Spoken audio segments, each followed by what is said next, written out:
Welcome to Unpacked, real conversations for diplomatic partners who are ready to unpack more than just boxes. This is the space for the brave questions, the messy middles, and the quiet decision to stop shrinking and start showing up fully. Talk identity, purpose, transitions, and what it really takes to feel at home in a life that's always moving. Because you've always been more than the label, and this is where we say it out loud. Hi, I'm Anna, and I am with my co host Emma. Hi, everyone. Welcome to the new episode of podcast. And I'm here with my amazing podcast partner, Emma. Hi, Emma. How are you? Hi Anna, I'm doing well. How are you doing? I'm good, thanks. We was just talking before recording, pressing the record button that, well, we are now in two different zones, time zones, and parts of the world. Like it's Emma's morning and it's my evening, and it's just crazy. Yeah. And it is funny, isn't it, when and then we were talking about the actually I'm gonna see Anna later today. Anna's gonna have a sleep and then I'll see Anna tomorrow. And it's so funny, isn't it, how we just live in yeah. I'm gonna think I'm gonna have like a whole change of outfit because I'm thinking you'll be looking really fresh in the morning. Well, hopefully, Maybe I'll have that's a the nap plan. this afternoon and then I can Yes, have let's a do whole that. That would be a mini sleep. Yes. yeah, and then it'll all work out, won't it? And how are you finding all of the navigation of different time zones, keeping in contact with everyone, Anna? It's challenging at times because right when you're in Australia, I always say like, I'm in everyone's tomorrow. I'm in your tomorrow, right? Because my day is over, yours is just starting. So, um, when so I often know how the night is unfolding, let's say, especially in Lebanon, which means in the morning I wake up, especially if was a bad night, I would hear from friends or read on the news. And it's just obviously it's challenging to deal with it. And for my kids and for myself, then personally to get in touch and if people ask, how are you? Are you safe? You can only do it, let's say, from 4 p.m. our time. So you kind of have to live in this uncertainty and just go through the motions and live your life. So we have two lives in one day. We have this Australian life, um, you know, like I get up at 6, I work out, the kids sleep in, and we do our things and do homework, and then their school starts at 5:15 p.m. Yeah, Right? So I've lived already a whole day, yeah, and then I just go to bed, and then so it's a delicate balancing act, and I'm still adjusting also because the school keeps changing the schedule, and fair enough, there were so many changes in Lebanon, dealing with the yeah, lots of pivoting. I think pivoting, that's the word of the day. well, and as partners who pivot our lives in any kind of standard circumstance for every 3 to 4 years anyway, we're experts, but then to pivot during, crisis and emergency situations, it requires a whole other level of resilience and adaptability. And what's amazing, I always find, is, you know, I can imagine how difficult it is for you, Anna, in terms of you're just scrambling and trying to just keep afloat and all of Hmm. these things. But I hope that you and everybody else, once you've got through that period, you actually go, actually, look what I actually dealt with. Look how I Yes. managed to cope, and I actually did it. And you are doing it. So it's amazing what we are capable of as mums, humans, partners, the whole thing. We are incredible. Absolutely. And I think obviously, a lot of it comes with practice. So I now realize, okay, there is so much uncertainty. Literally, I mean, I cannot plan anything, so far things have been changing daily, right? Our dinners, our, like, what's happening with school. No one can tell me how long I'm going to be here for. Like, and it's very tempting. Like we're not wired for uncertainty. Our brains are wired for certainty, and that's why it's so uncomfortable. Yeah. But I realize the more we push against anything in life, I mean, the more we resist, the stronger the kind of this thing will push back at us. So it's exhausting. It's not bringing me, at least, anything but exhaustion. So I decided how I'm now treating uncertainty as a practice. I'm practicing Yes. uncertainty. I'm no longer solving a problem because there are Yeah. no answers. I'm not getting any. I just know. And in a way, it's yes. Sometimes it feels like, oh, I'm doing a doggy paddle in a big wave, trying to keep everyone afloat. And sometimes I'm not kidding. I'm sharing. We're going to record an episode about teenagers later, but while it's fresh on my mind, sometimes I bribe my kids against we. Let's go for a walk before the school starts. Let's go. Would you like something to drink? You can buy a Coke. I mean, my kids don't get it that often. Things like that. I Yeah, have to bribe. Yeah, the yeah. path of least resistance, whatever works. Whatever works. And I think that giving yourself grace that it's not going to be perfect. No. We put so much pressure on perfection, don't we? Oh So no, much but it's pressure. not possible. I mean, it's It's in not, a well, it's, situation like that is yeah. no perfections really, and then that's what I realized. You really have to be like extra kind to yourself, to your kids, because there are inevitably days where you really feel like, I'm sorry, F it. Yeah, I'm done. I'm tired. I don't want to do it. yeah. Right? There are those days. Absolutely. Do you have Yeah. those days, Emma? I have those days all the time. And I don't have children yet.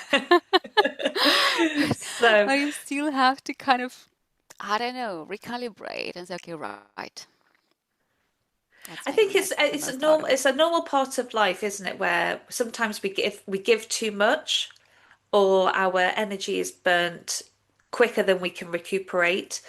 Yeah. And this is, I think, what is the most important thing is, yes, there is understanding that you can't physically at this point necessarily just go, you know what, sod you all, I'm going to go for a spa day, and have a day for myself. There are times and moments when that might be possible, but in this situation, it's not Mm, definitely not possible.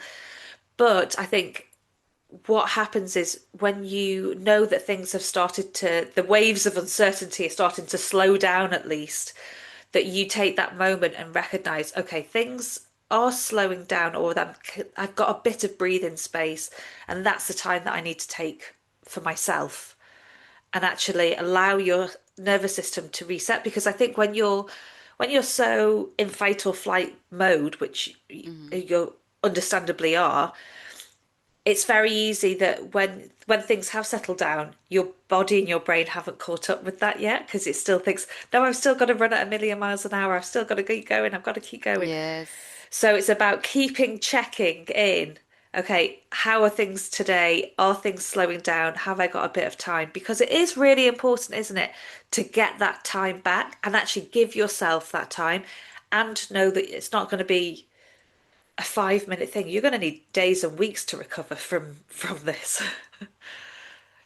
that's right. But at the moment, I mean, that's another hack. Like, I don't know how long I'm going to be here for, and most of the gyms or Pilates studios, they're all kind of it's a month thing, right? And you Yeah. have to have an 4 weeks notice if you're going to cancel the membership.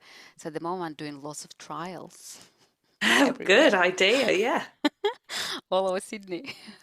So and always exercise really early. So I've been waking up at 6 and showing up at different studios in the neighborhood, different gyms at 7 a.m. for my first class. For me, like this is me filling my cup. Like Yeah. when I work out, I cannot think, it's blank. I just follow the instructions. I'm in my body and not in my head. And it really sets me for the day. And then I go and have a coffee Yeah. Oh, afterwards. And I come solo home coffee. in Zen. Exactly. That's me. And the kids are still asleep. I have my Oh, breakfast and then I start waking them up. That's my day. beautiful. I That's how want it to. I starts. want to And join it's you. important for me. Yeah. But Emma, I know if I don't do that, like I'm dealing with moody, grumpy, understandably so teenagers, Yeah. right? Yeah. Try to So, wake up teenagers, right? After, well, if a if late you're not night feeling every good, and night. dealing with teenagers full stop when you're not feeling good is a whole other level. Never mind when you have grumpy teenagers who don't want to be woken up. I can't imagine. And I'm Yeah. actually very excited to talk to you today, Anna, because I'm hoping to get lots of advice. Um, so Mm. yeah, we are having. Well, last time we talked about pregnancy, my pregnancy journey, and then we started at the to talk or touch upon at the end of the episode to talk about babies and those early years of parenthood where when you're navigating this brand new life, who are fully independent on, well, fully dependent, I should say, on your Exactly. entire body. Um, Yes, and your sleep is definitely disrupted at that point too. So I'm hoping to gain big lots time. of wisdom and advice from you today, Anna. So I'm very excited. Um, if we could just recap a little bit and just remind me and our audience, Hmm. um, where were you pregnant and then when did you have your children and where were you in that kind of. So my oldest child was born in the Netherlands. Quentin by then was not part of foreign affairs, so he was just doing a different job. So we moved back to Australia when she was 1.5, and I was pregnant with my second child, who was born then on the west coast of Australia. And 2 years later, we moved to the east coast when he Oh got wow. actually into the foreign affairs. And my youngest was born in Canberra.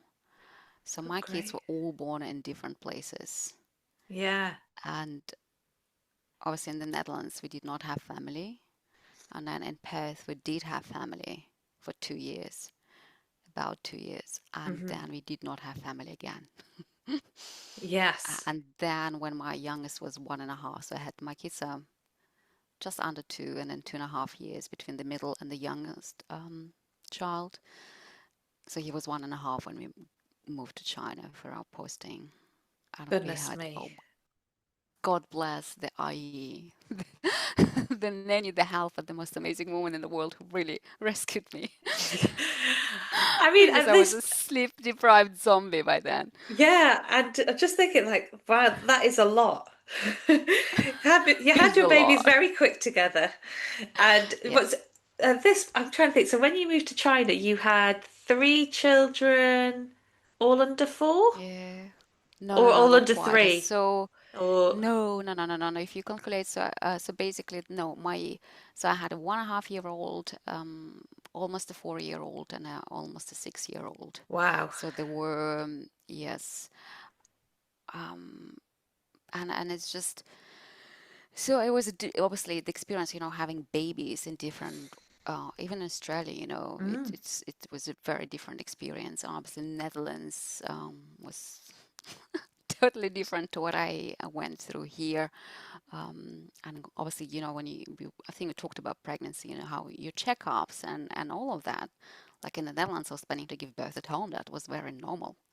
It yeah, just did not happen. It did not go this way, but it's very normal, to give birth at home. Obviously, you don't do it in Australia. And anyway, so it's just, again, you have to, I think like flexibility is something that you have to, it becomes part of your life because things are constantly changing. Um, and what I can say from obviously, being a young mom, right? It's like Netherlands not my country of birth. Australia is not my country of birth. It was also me navigating new everything. When I moved here with pregnant with the second child. But I have very fond and amazing happy memories of Perth, and I know why because I we had family there.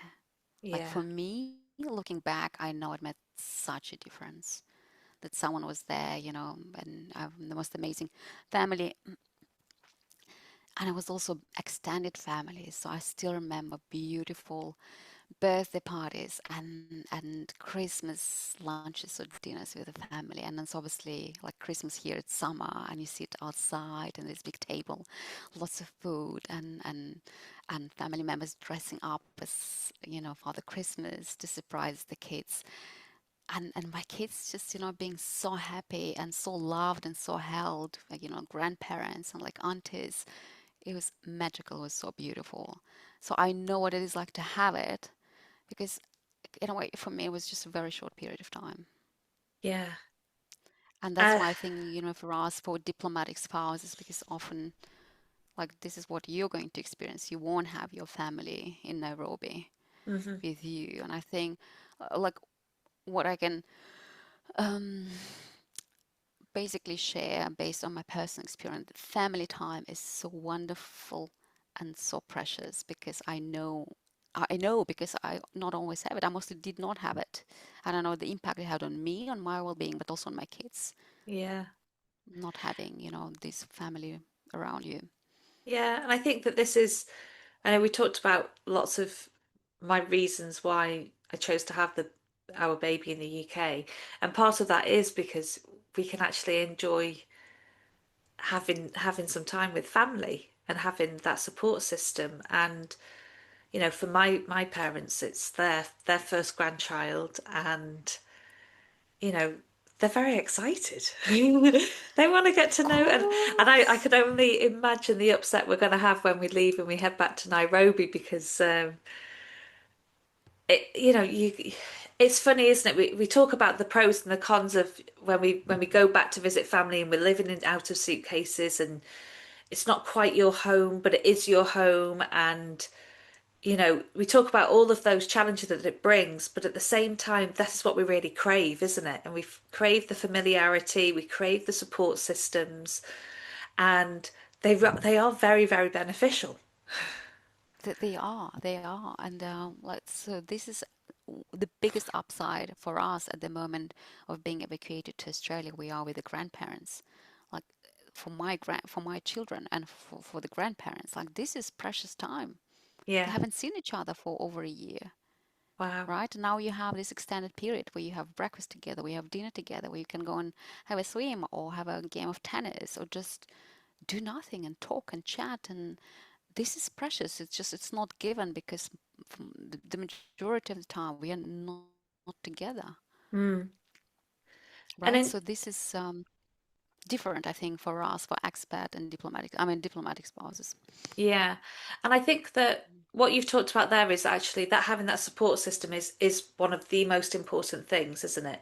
And so when you moved to Canberra or when you moved to China, did you how did you create yourself that support system once you moved?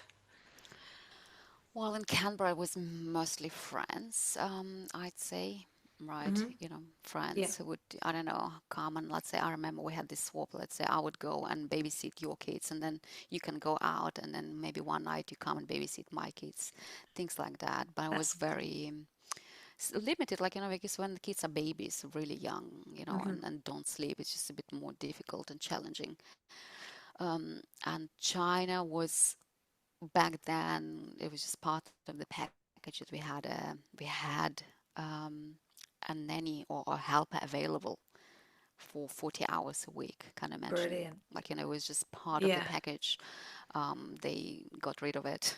I think that was the last one. We only had it in Shanghai, but it was amazing. It was the most amazing woman, Ai, which is auntie in Chinese, who only spoke Chinese, was from a kind of poor province north of Shanghai. And this poor, amazing woman, probably my age, she had to leave her kids behind so she could go and earn money and, give them a better future. Yeah. So I actually, having her really motivated me to go and learn some Chinese Yeah. Well, I can because imagine. I wanted to know, like, what are my kids doing? I wanted at least to get basic stuff, like, did you sleep? Like, how is the day going? So that I did Chinese for a year, and my Chinese was okay to talk to her about, like, exactly like basic everyday things, especially Yeah. kids wise. And she loved my son, so he was 1.5, and so basically when she left home, this IE, her son was about 4. So she had Ah. this strong attachment to my son. Like, I still remember Yeah. her holding him, and my son was such a bad eater. Emma, it Ah. would take 1 hour to feed him. Can you imagine me coming there? I was like really zombie. And suddenly this amazing woman she was happy to feed him every meal for 1 hour. I still have Wow. memories of her. He would slide down. We lived in a compound. He would down the slide. She'd be standing there with a spoon, and whoops, it went into his mouth. Like, as a mom, it's your third child. I just did not have patience or energy. Like, exhausting Yeah. 1 hour to feed each meal. Yeah. He was the chubbiest he ever was there because there was so much love and care. So having her made I finally got this break I did not have because we did not have family in Canberra, and I could actually work.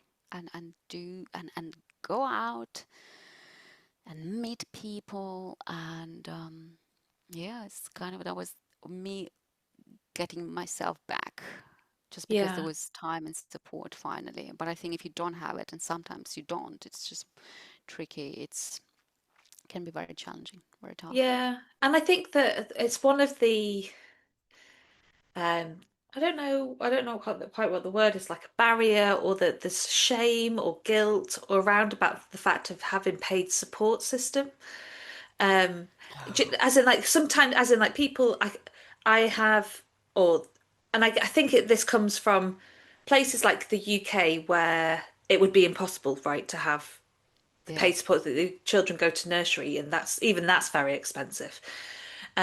So the idea of having, you know, a full-time nanny or a housekeeper or anything, it's so luxurious that people are like, but what are you doing? You don't work all day. Like, why can't you look after your kids? Do you know what I mean? And I'm like, no, like that's not the point. Like, we don't have the additional support systems in place like family, Hmm. like that long those long-term friends where you've got that inbuilt trust. Obviously when you make friends when you're on post, and you know you would hope that eventually you could be, yeah, they can do a play date at my house, and then you can switch, and you know that you can build those support systems, but that takes a little bit of time, doesn't it? Whereas having Yeah. that support system and having somebody who can just look after your children and they know your children inside out like a family member would Exactly, is exactly. so beneficial. Because I mean, I have friends who are UK based, they've never lived overseas. You know, their mum lives, I don't know, 5-10 minute walk away, something like that.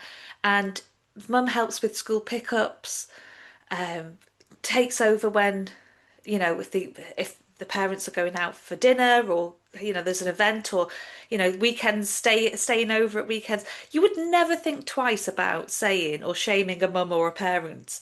Oh, you can't, like, why are you giving your kids to the grandparents? You would never say that, would you? So Yeah. why is it that we have all of this judgment when it comes to having just the fact that we have paid support, but we don't have the family system? So I am very pro on having all of the additional support, because you are raising a family overseas in a different culture, a different country.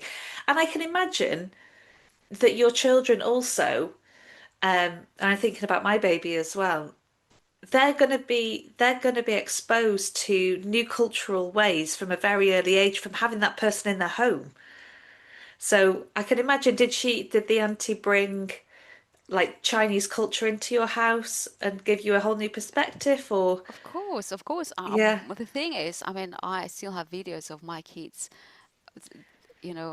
my youngest two big sisters talking in Chinese to him, trying to explain something because they thought he understands Chinese better than any other language Wow. because he was spending so much time with the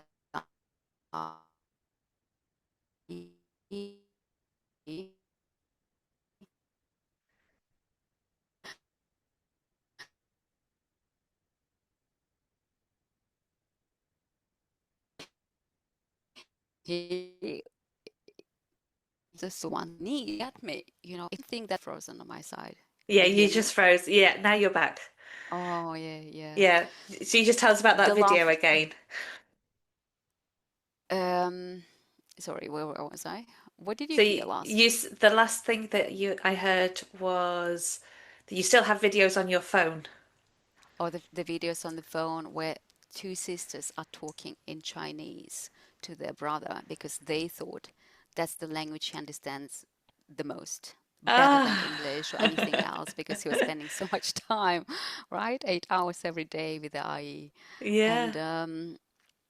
And unfortunately, it all, the Chinese and understanding of Chinese was gone pretty fast once we left China, like within 6 months for my kids, for the young ones. Yeah. So they don't understand anymore when I show the video, they don't know what they're talking about.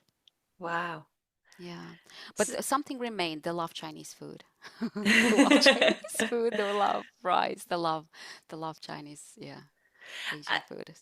And I just thinking about the language then, because I do know that this is a common thing, like that nannies or they speak to the children, part maybe a combination of English and whatever language, or in your case, only Mm-hmm. Chinese. But, and that idea that they've then lost it, they've actually gained so many other skills. So when we look at brain flexibility of language development, actually, their brains will be wired completely differently because they've been exposed to that language, which is really cool. Yes, I know, and I'm sure if they were to go back, there because the problem is Chinese. It's difficult for us to learn because we don't hear the difference between ma. I don't know, I'm going to Yeah. butcher it, but basically it's tonal language. Yeah. And Yes. how maybe somewhere back, it has been recorded, and they might be able to do that. So to recap, having babies without a family, like, you need to create a family. If you have to have support, paid or friends, whatever. But I think, to be honest with you, with a young baby, I think the ask is too big to ask your friend to babysit your baby. Excuse me. I think it's like family, yes. And that's why outsourcing things, is either having a nanny or someone helping clean or cook. I don't know, whatever way it's going to help you. Because if it's a difficult baby, for whatever reasons, let if you can outsource some other parts of your duties as a mom, so you are a better mom. You have a fuller cup, and you can give to everyone more the more you Yeah, you have. absolutely. Thank you so much for sharing everything, Anna. It was my pleasure, Emma. It was so Yeah. lovely talking to you, and I'm excited to hear how the babyhood, the motherhood, is Yes. going to go for you very soon. Very I'm sure we exciting. will, when we have a good catch up over the summer, we'll get everyone up to date with how everything is going. Um, Yes. but yeah, I'm very, very excited. It's I know this episode is going to come out because we're pre-recording in the understanding that I'm going to need to have a little break. But yes, baby's arrival is very, very soon. So yeah, I'm sure if you're on my social media, maybe you'll already know that baby has arrived, and maybe I've shared something, maybe I haven't, who knows? Yes. But yeah, very, very exciting. And Very exciting. please do catch up with us on our next episode, because the next episode we actually have a very special guest. Um, we have a lady coming on to talk about raising young children in this diplomatic lifestyle. She actually was a diplomatic child, and now she's a diplomatic spouse, which is very Wow. exciting. And she's also, without giving too much away, she's also authored a children's book about diplomatic children, so for diplomatic children. So, yeah, please do catch up with us next time. And Yes. Anna, if we wanted to find you, where would we find you? Um, notjustaspouse.com or notjustaspouse on Instagram, and all the other details are in the show notes. How about you, Yes. Emma? You can find me at The Zesty Life, and again, email and website are all in the show notes. Thank you so much, everybody, and we're looking forward to speaking to you next time. Bye, Bye, everyone. everyone. Bye. Bye.